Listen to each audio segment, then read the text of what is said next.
Chapter 5 The Prisoner. I followed the warrior Kamchak into the encampment of the Tchuks. Nearly were we run down by 6 riders on thundering Kaila, who, riding for sport, raced past us wildly among the crowded, clustered wagons. I heard the lowing of milk bosk from among the wagons. Here and there children ran between the wheels, playing with a cork ball and quiver, the object of the game being to strike the thrown ball. Tchuk women, unveiled in their long leather dresses, long hair bound in braids, tended cooking pots hung on turnwood tripods over dung fires. These women were unscarred, but like the Bosk themselves, each wore a nose ring. That of the animals is heavy and of gold. That of the women also of gold, but tiny and fine. Not unlike the wedding rings of my old world. I heard a hospic singing between the wagons, and for a piece of meat he would read the wind and the grass, for a cup of wine the stars and the flight of birds, for a fat-bellied dinner the liver of a sleen or slave. The wagon peoples are fascinated with the future and its signs, and though, to hear them speak, they put no store in such matters, yet they do in practice give them great consideration. I was told by Kamchak that once an army of 1,000 wagons turned aside because a swarm of Reynolds, poisonous, crab-like desert insects, did not defend its broken nest, crushed by the wheel of the lead wagon. Another time, over 100 years ago, a wagon ubar lost the spur from his right boot, and turned for this reason back from the gates of mighty Ar itself. By one fire I could see a squat Tchuk, hands on hips, dancing and stamping about, by himself, drunk on the fermented milk curds. Dancing, according to Kamchak, to please the sky. The Tchuks and the other wagon peoples reverence priest kings, but unlike the Koreans of the cities with their caste of initiates, they do not extend to them the dignities of worship. I suppose the Tchuks worship nothing, in the common sense of that word, but it is true that they hold many things holy, among them the bosk, the skill of arms.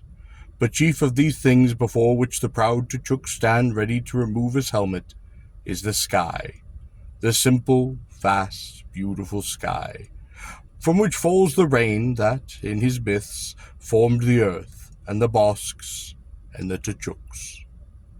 It is the sky that the Tchuks pray when they pray, demanding victory and luck for themselves, defeat and misery for their enemies.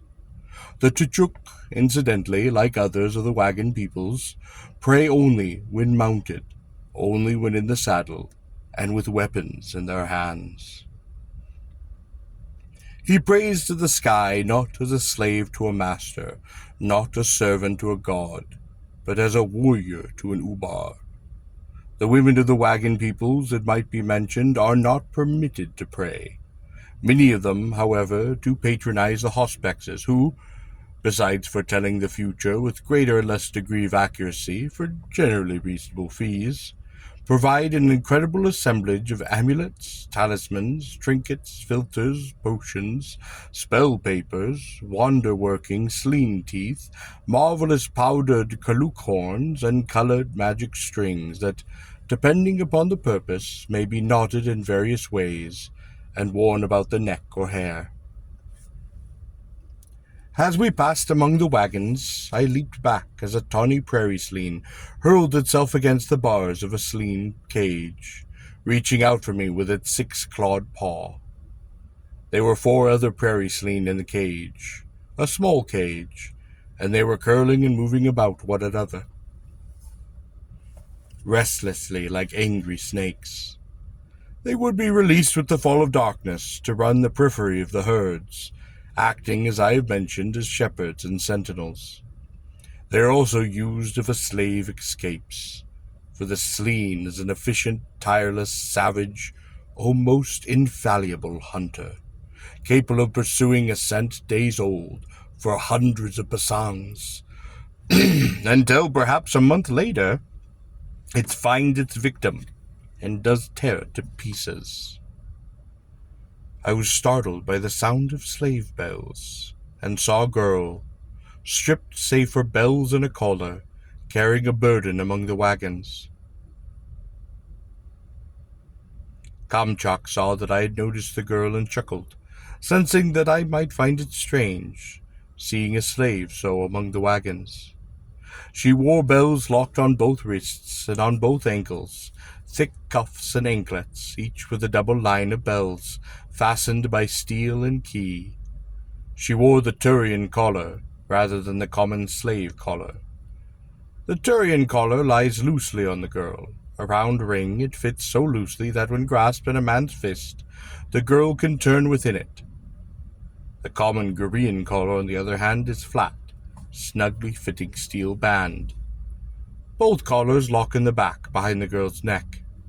The Turian collar is more difficult to engrave, but it, like the flat collar, will bear some legend assuring that the girl, if found, will be promptly returned to her master. Bells had also been affixed to her collar. "She is Turian?" I asked. "Of course," said Kamchak. "In the cities," I said, only pleasure slaves are so billed, and then customary for the dance." "Her master," said Kamchak, "does not trust her." In this simple statement, I then understood the meaning of her condition. She would be allowed no garments, that she might not be able to conceal a weapon, and the bells would mark each of her movements. "At night," said Kamchak, "she is chained under the wagon." The girl had now disappeared. "Turian girls are proud," said Kamchak. "Thus they make excellent slaves." What he said did not surprise me. The Gurian master commonly likes a spirited girl, one who fights the whip and collar, resisting until at last, perhaps months later, she is overwhelmed and must acknowledge herself his, utterly and without reservation, then fearing only that he might tire of her and sell her to another. "In time," said Kamchak, "she will beg for the rank of a slave." I supposed it was true. A girl could only take so much, and then she would kneel to her master, her head to his boots, and beg for a bit of clothing, even though it be only to be clad Kajir. Kajira is perhaps the most common expression for a female slave. Another frequently heard expression is sorophora, a compound word meaning, rather literally, chain daughter. A daughter of the chain. Among the wagon peoples, to be clad Kajir means for a girl to wear 4 articles, 2 red, 2 black, and a red cord. The kura is tied about the waist. The chatka, or long narrow strip of black leather, fits over this cord in the front, and it passes under, and then again, from the inside, it passes over the cord in the back. The chatka is drawn tight. The kalmak is then donned. It is a short, open, sleeveless vest of black leather. And lastly, the kura, a strip of red cloth, matching the kura, is wound about the head to hold the hair back. For slave women among the wagon peoples are not permitted to braid or otherwise dress their hair. It must be, save for the kora, worn loose. For a male slave, or kordras, of the wagon peoples, and there are few, save for the work chains, to be clad Kajir means to wear the kes, a short, sleeveless work tunic of black leather. As Kamchak and I walked to his wagon, I saw several girls here and there clad Kajir. They were magnificent.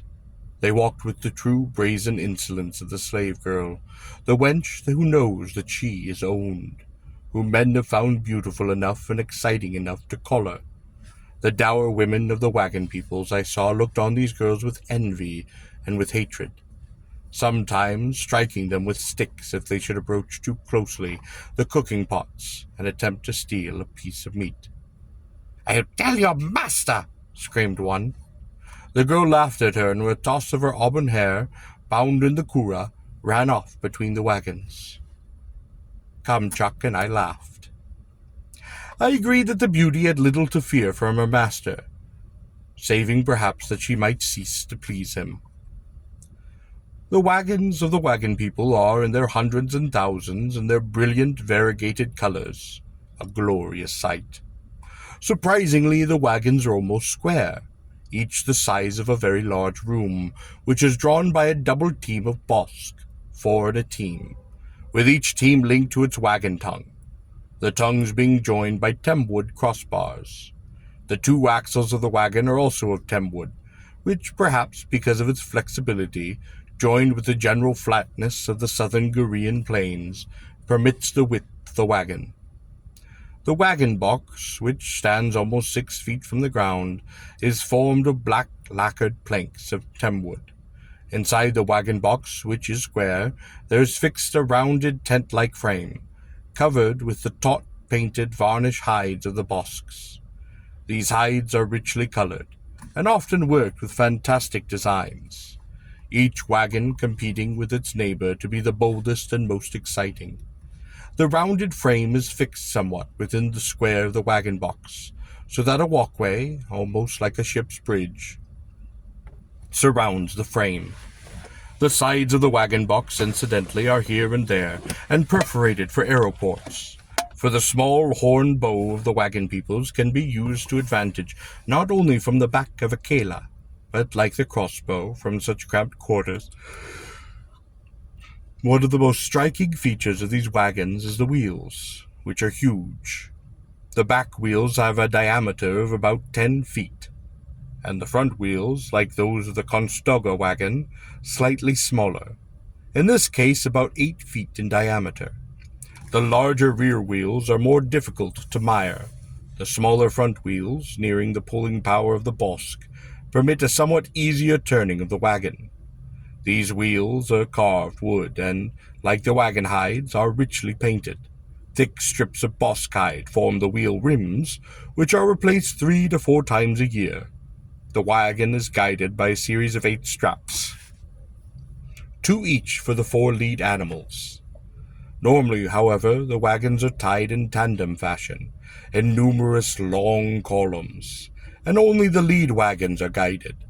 The others simply follow, throngs running from the rear of one wagon to the nose rings of the bosk following, sometimes as much as 30 yards behind.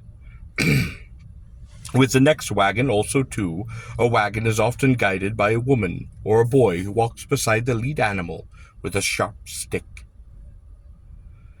The interiors of the wagons, lashed shut, protected from the dust of the march, are often rich and marvelously carpeted, and hung, filled with chests and silks and booty from their looted caravans, lit by hanging Tharlian oil lamps, the golden light of which falls upon the silken cushions, the ankle-deep, intricately wrought carpets.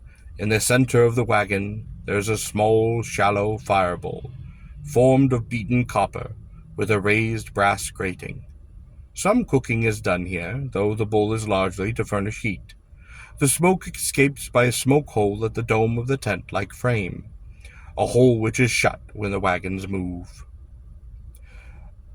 There was the sudden thud of the Kala's paws upon the grass between the wagons, and a wild snorting squeal. I jumped back, avoiding the paws of the enraged rearing animal. "Stand aside, you fool!" cried a girl's voice, and to my astonishment, astride the saddle of the monster, I espied a girl, young, astonishingly beautiful, vital, and angry, pulling at the control straps of the animal.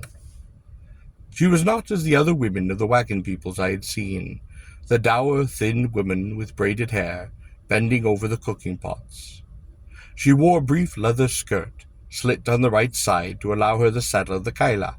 Her leather blouse was sleeveless. Attached to her shoulder was a crimson cape, and her wild black hair was bound back by a band of scarlet cloth.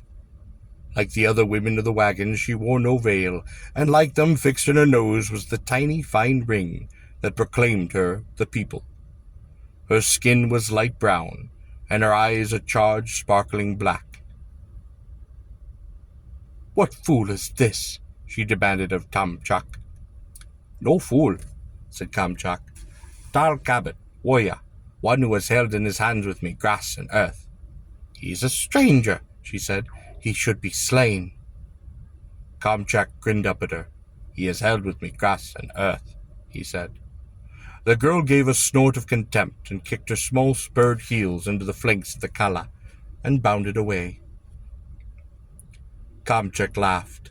"She is Harina, wrench of the first wagon." "Tell me of her," I said. "What is there to tell?" asked Kamchak. "What does it mean to be of the first wagon?" I asked.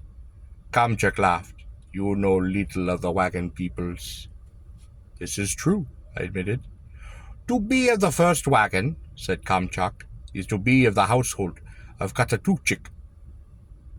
I repeated the name slowly, trying to sound it out. It was pronounced in 4 syllables, divided thus: Ku-tai-tu-chik. "He is the Ubar of the Tuchiks," I said. "His wagon," smiled Kamchak, "his first wagon, and his Kutachuk, who sits upon the grey robe." "The grey robe?" I asked. "That robe," said Kamchak, "which is the throne of the Ubars of the Tuchiks."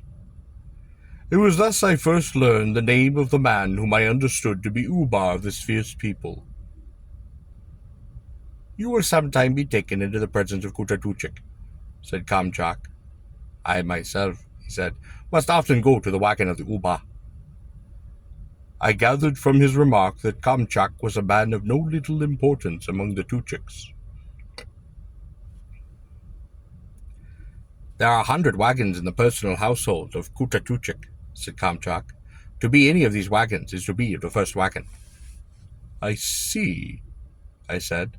"And the girl, she in the Kaila, is perhaps the daughter of Kutatuchik, Ubar of the Tuchuks?" "No," said Kamchak. "She is unrelated to him, as are most in the first wagon." "She seemed much different than the other Tuchuk woman," I said. Kamchak laughed, the colored scars wrinkling on his broad face. "Of course," said Kamchak. "She has been raised to be fit prize in the games of love and war." "I do not understand," I said. "Did you not see the plains of the 1,000 stakes?" asked Kamchak. "No," I said, "I did not." I was about to press Kamchak upon this matter when we heard a sudden shout and the squealing of a kala from among the wagons. I heard then the shouts of men and the cries of women and children. Kamchak lifted his head intently, listening. Then we heard the pounding of a small drum and 2 blasts upon the horn of the bosque. Kamchak read the message of the drum and the horn. "A prisoner has been brought to the camp," he said.